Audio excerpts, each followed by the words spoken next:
Olha o esporte aí, eu sou o Rafael Turati, eu estou num clube de tiro, porque hoje a modalidade é o tiro esportivo. E como sempre, a gente começa com algumas curiosidades, vamos conferir. Na história do Brasil nos Jogos Olímpicos, o país conquistou 4 medalhas no tiro esportivo. A modalidade foi responsável pela primeira medalha brasileira na história das Olimpíadas. Afrânio da Costa ficou em segundo lugar na prova da pistola livre 50 metros nos Jogos Olímpicos da Antuérpia em 1920. O Brasil também conquistou naquela edição o bronze na prova por equipes na pistola militar e o ouro na pistola rápida 25 metros com Guilherme Paraense. A outra medalha da história foi conquistada por Felipe Wu. O atirador foi medalha de prata nos Jogos Olímpicos do Rio em 2016. E para falar mais sobre esse esporte, eu estou aqui com o Major Vladimir Ribeiro, ele que é presidente da Associação Campineira de Tiro Esportivo, vice-presidente da Federação Paulista de Tiro Esportivo, coordenador nacional da Liga dos Atiradores Esportivos e, além disso, também é árbitro e instrutor de tiro esportivo da Confederação Brasileira. Major, as origens do tiro esportivo, estão ligadas às competições de tiro ao alvo realizadas nas cortes europeias, mais ou menos por aí, né? Assim, tudo começou a competição quando eles abandonaram aquele viés do duelo, que era muito comum naquela época as pessoas duelarem entre si. Então, a partir daí, começaram a fazer essas disputas para ver quem seria o melhor, evitando assim inferir um ao outro, E o tiro esportivo é uma modalidade olímpica bem tradicional, Ele está presente desde a primeira Olimpíada de Atenas em 1896, Sim, desde dos primórdios dos Jogos Olímpicos, o tiro esportivo fez parte do plantel de modalidades esportivas, mesmo por ser uma coisa muito tradicional. E, inclusive, como você bem sabe, a nossa primeira medalha olímpica de ouro veio do tiro esportivo, através do nosso querido Guilherme Paraense. Então o que é o tiro esportivo, A gente sabe que para praticar essa modalidade, além das armas e da munição, também tem a questão da segurança, O atirador precisa estar com vários equipamentos de proteção. Quais seriam eles? O principal é o atleta ter noção de que ele está trabalhando com um equipamento que pode ser muito perigoso, pode ser inclusive fatal. Então ele tem que pensar sempre o quê? Uma das principais coisas, manter o cano do seu equipamento sempre voltado para a direção do alvo, que caso tenha alguma pane, algum problema e um disparo sair, ele está atingindo numa área segura. Além disso, ele está sempre com uma roupa adequada, sem ter aquelas camisas abertas para não cair cartucho quente, proteção nos olhos, é muito importante mesmo a proteção dos olhos e do ouvido. O ouvido é a coisa que mais é prejudicada no esporte do tiro. Mesmo a gente usando muito equipamento de proteção auricular, ao longo dos anos você nota que você acaba tendo uma perda auditiva. Isso é até mesmo por causa do estrondo que é propiciado quando há deflagração da munição e o tiro sai pelo cano da arma. Então a segurança é essencial no tiro esportivo, Major? É primordial. Além de essencial, é primordial. Os clubes de tiro, eles prezam muito pela segurança. Nós temos sempre a gente chama de RO, ou Range Officer, andando pelo clube enquanto os nossos atletas estão treinando, para verificar se ele está agindo da maneira correta. Como eu te disse, a arma apontada para o local correto, se ele não está manuseando esse equipamento de maneira errada, que possa causar algum dano a si mesmo ou a outra pessoa que esteja ali. Então, a observação da regra de segurança é muito importante. E isso a gente não abre mão em hipótese alguma. Tanto é que se você entrar aqui, andar por dentro do clube, você vai ver que nós temos até, inclusive aqui em cima, nessa linha de tiro, temos as regras de segurança anotadas lá, temos regras de segurança na entrada do clube, fora os nossos funcionários que cobram constantemente o cumprimento das regras de segurança. Então, quais são as regras do tiro esportivo, Major? Qual que é o objetivo desse esporte? Muita gente... Eu vou dar o exemplo do atirador, a gente chama como tinha aquele filme lá, não sei se eu posso falar, do BOP, Pô 06, que era o recruta, no curso do BOP. Então tem muito 06 que chega aqui que ele acha que é colocar a munição na arma e dar tiro à vontade. Não, você tem um equipamento que é a sua arma, você tem a munição que você vai utilizar nessa arma para você atingir um alvo. E qual que é o seu objetivo de atingir esse alvo? É a melhor pontuação possível. Então o atleta, ele sempre está buscando isso daí, aumentar a sua performance. Então o tiro esportivo, se o atleta não tiver na cabeça que ele está ali para aumentar a performance, treinando e aprendendo, ele acaba entrando num campo de ansiedade, ele nunca vai melhorar. Então é gostoso a gente ver quando o atleta realmente consegue fazer isso, ele tem a performance aumentada, ele tem as suas pontuações sempre subindo. Isso é muito gratificante, que você é um esporte de superação. Eu tenho que melhorar, eu vou melhorar, e como eu melhoro? Treinando. E no tiro esportivo a gente tem as armas de fogo e também as armas de ar comprimido? Sim, são duas modalidades, duas vertentes, né? As de ar comprimido, que não utilizam nenhum tipo de propelente, ou seja, não é feito com pólvora, nada, é sempre por gás ou por pressão de pistão, como são aquelas carabinas de ar, a famosa espingarda de chumbinho.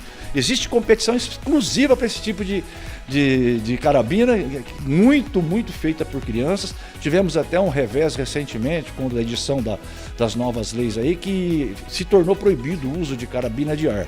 Hoje, graças o bom senso que reinou, então não é mais proibido. Hoje a gente está começando a ter as crianças de volta aqui, atirando na carabina de ar, somente na carabina de ar, devidamente acompanhado pelo pai ou responsável.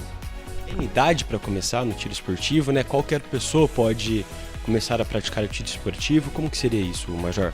Pela norma vigente, a partir dos 14 anos, o responsável desse atleta tem que solicitar uma autorização judicial para que esse atleta possa adquirir junto ao Exército o seu certificado de registro, que a gente chama de CR, e com essa autorização judicial ele vai dar entrada na documentação para que esse adolescente comece a praticar realmente o tiro esportivo, podendo já ir atirar com as armas de fogo, né? Com as carabinas e com as pistolas, ou até mesmo com os revólveres. Tem muita modalidade que envolve o revólver no tiro esportivo. Isso que eu ia perguntar, né? São 3 categorias no tiro esportivo olímpico, né? A pistola, carabina e tiro ao prato, né? Quais são as diferenças entre essas 3 categorias, Major? Vamos falar assim, ó. Uma é difícil, outra é muito difícil, a outra então é mais difícil ainda. Mas vamos lá. Vamos falar pelo tiro ao prato, né? Que é onde é arremessado um disco de porcelana e o atleta tem que atingi-lo com um tiro de cartucheira. Essa cartucheira é feita ela basicamente é no calibre 12 ou calibre 20, gauge, que é um tipo de calibre onde vão aqueles cartuchos com chumbos múltiplos. Então o objetivo dele é derrubar, ou seja, quebrar esses pratos. Normalmente essas provas são de 50 a 100 disparos por passada. Tá? E são contados, são quantificados quantos desses alvos foram quebrados. É uma modalidade muito tradicional que também adveio da caça, que era a caça ao pombo. Muita gente já deve ter visto, os perdigueiros vão na moita, levanta a perdiz sobe, o cara atira. Então, isso daí foi justamente para que o atirador pudesse ter uma opção, além de ter que sacrificar qualquer tipo de bicho. Então, o tiro ao prato surgiu daí, dessa necessidade de não ter que ficar abatendo animais.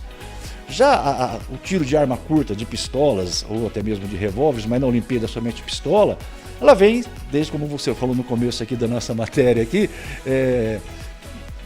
há muito tempo atrás da Europa, que veio da parte do que o pessoal costumava duelar. Qualquer coisinha era duelo e eles sempre faziam essa disputa, um tiro cada um.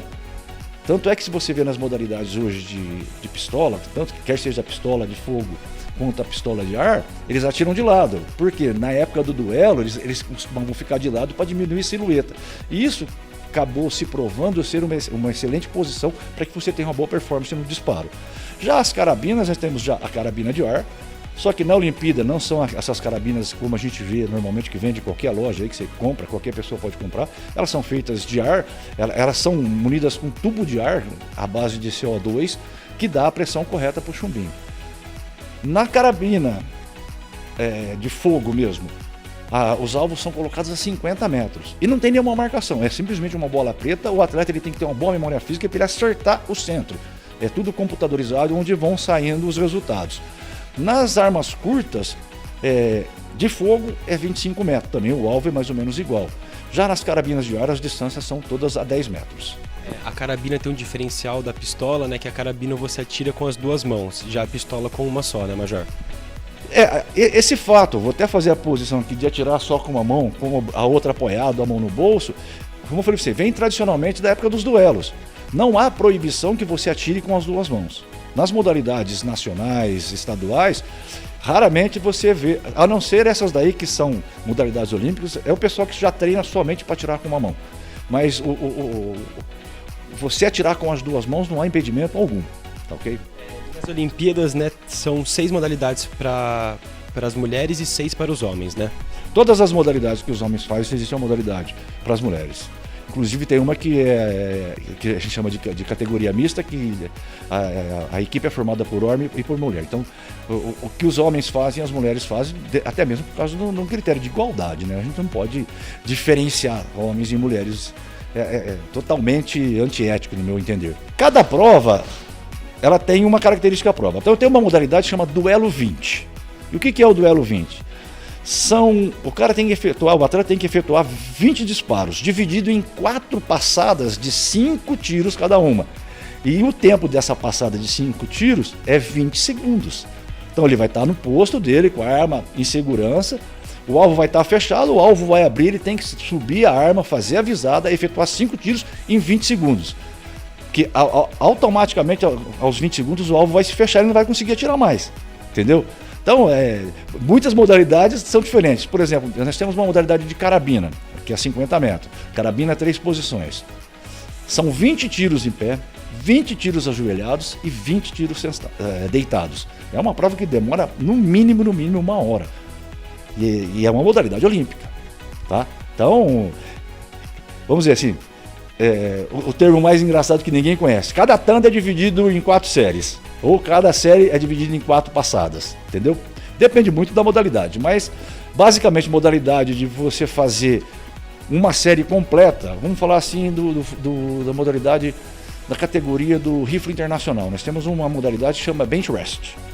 São 25 disparos válidos a 50 metros, depois eu até mostro o alvo para você, tá? Você tem 20 minutos para fazer isso daí. Os 25 disparos mais os disparos de ensaio. Você tem que estar bem calibrado. Na hora que eu mostrar, você vai entender a dificuldade que é isso. E o Major, as provas são disputadas, né, por milímetros, né? Vírgula, qualquer ponto é vírgula, viu? Porque tem algumas modalidades que a pontuação é desempatada no centésimo, entendeu? Essas modalidades olímpicas, principalmente, porque quando você atinge o alvo, como é tudo computadorizado, se você acertou um 9 e o outro acertou um 9, mas se seu 9 está X% próximo do 10, então você vai ter um 9, qualquer coisa diferente do outro. Então é extremamente disputado. Extremamente. É ponto a ponto, é centro do alvo. Algumas modalidades, o centro do alvo é o critério de desempate. Às vezes o cara fez 200 pontos, mas um fez 5x, o outro fez só 2x. Quem vai ganhar é o que fez 5. Então um atleta, vamos dizer assim, secando o outro. Falando dos atletas, né, dos atiradores, além da precisão, da concentração, o que um atirador precisa ter? Paciência, porque, como eu te disse, nós fazemos parte de uma modalidade esportiva muito discriminada. E é sempre dificultoso para o atleta conseguir a sua regularização. Eu entendo que é dificultoso, mas entendo que isso é extremamente necessário. Primeira coisa que o futuro atleta precisa conseguir é ter uma capacitação psicológica por psicólogo credenciado pela Polícia Federal. Ele vai fazer essa capacitação específica para saber se ele tem condições de operar uma arma. Feito isso, ele vai para um segundo ponto, que é fazer um curso de tiro, se preparar para ir para o terceiro ponto, que é uma prova prática. Ele tem que fazer uma prova prática de manuseio e conhecimento técnico de arma de fogo. A partir daí, ele tem que juntar uma série de documentos que a norma exige e entrar anexando essa capacitação técnica, essa capacitação psicológica, junto com todos os documentos, que é antecedentes criminais, comprovação de residência, de ocupação lícita, de tudo. É como se você estivesse sendo investigado. Você vai juntar todos esses documentos e você vai dar entrada nesse processo junto ao Exército, e ele vai analisar, vai até a sua casa fazer uma vistoria se aquele local que você está apontando como será o local de guarda das suas armas, se ele tem condições de segurança de você ter arma lá dentro, tá? Esse processo é analisado, podendo ser aprovado ou não, por um critério objetivo e claro. E o tiro esportivo ele só pode ser praticado dentro dos clubes de tiros, né? Sim, somente dentro de clubes de tiro. Dentro dos clubes de tiro devidamente credenciados, tá? Hoje a gente não tem notícia de clube funcionando sem estar devidamente credenciado, até mesmo porque o Exército tem uma fiscalização muito rigorosa e muito atuante nesse sentido.